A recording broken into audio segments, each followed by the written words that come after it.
1. I showed the accounts and TikTok watermarked them so they are credited to if you want a tutorial from me, ask in the comments. 3. Enjoy. Do you want to draw hands like the Hanako-kun style? Cause, me too, so let's do some hand studies. This is my study of Yashiro and Nene's hands, and before you start I have some quick tips so that you can get the stylization and shape language down. All of the Hanako hands rely on this bowed shape, and it sometimes either ends in a kind of sharp curve or just straight up a point.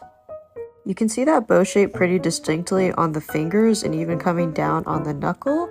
A lot of the endings on the Hanako hands end in like an angular shape rather than a smooth curved line. Nene's hands always end off in a tapered tip with nails, so I feel like this makes her have very delicate feminine hands. The artist also really accentuates the knuckles even on her female characters, and there's always like a very skinny wrist following all the hands. I used reference from the actual manga, but you can actually use references from Pinterest and just apply what we've learned. So this is my reference, and on the regular hand you can see that there's a lot more rounded curved shapes. Even the knuckle is still like a softer angle, whereas when I added the stylization I made the shapes a lot more dramatic, and that makes them a lot more anime, and again her hands look very dainty. Anyways, I hope these tips were helpful. I'm going to do the male hands in part 2, so follow me for that. Hi, welcome to another attempt at a TBHK tutorial, and today I'm going to be focusing on the eyes. So before we start drawing the eyes, you want to think about how the eyes relate to everything else on the face. Proportions can really make or break your art when you're trying to emulate someone else's style, so remember that the characters have pretty big eyes. It takes up about 1/3 of their head, which is almost like chibi proportions. This is my study of Hanako's eyes, and there's a lot going on, but here are a few things that helped me. Firstly, for all the shapes, I drew them with smaller sketchy lines. Ida doesn't tend to have smooth lines or shapes in her art. They border on being almost jittery.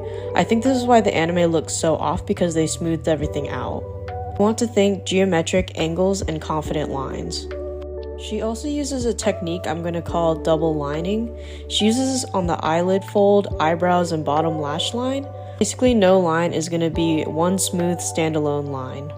I also noticed that the artist basically reverse shades by breaking up bigger black shapes with small white lines. This adds a lot of contrast and depth to their art. You can see this in the pupils of characters and also their top lash line. There is honestly so much to break down about this style, and I feel like I couldn't fit it all into this video. Remember, studying another artist's style is pretty difficult because your art brain has to try and understand someone else's processes and techniques that may just come naturally to them.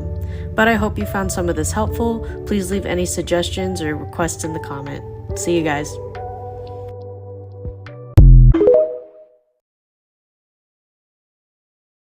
Hi, welcome to another TBHK tutorial. Today we are breaking down the iconic colors. I'm not gonna lie, color does not come naturally to me. I looked at all these references and was immediately overwhelmed, but I promise it's less complicated than it appears. Let's start with the line art. So Ida uses a saturated brown for her lines and then accents it with black. The black is subtle, but it's going to help guide the eye around the drawing. She emphasizes the eyes, shadowed areas, edge of the face, arms, and her silhouette. I did soften the edges with a darker brown. Again, the black will make your main focus really pop. Ida is really good at creating visual interest, aka drama and contrast. I really enjoy looking at her colored drawings. Like, we know Nene's hair is a warm gray, but when you actually color pick it, it's pink on the color wheel. Same with Hanako's hair, registering as black, but it's drawn with dark browns and oranges. So for color picking, keep in mind everything is very saturated and warm. This is my example. This isn't an ironclad rule, but it should help.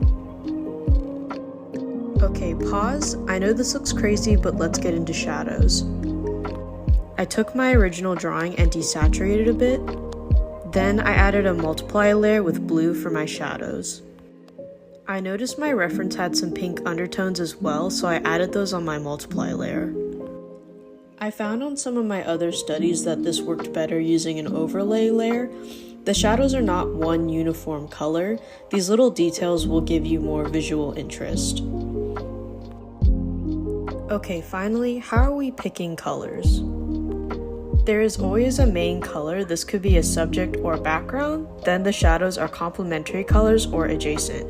Feel free to screenshot for some quick color theory terms. These three are complementary shadow examples, while this one is adjacent.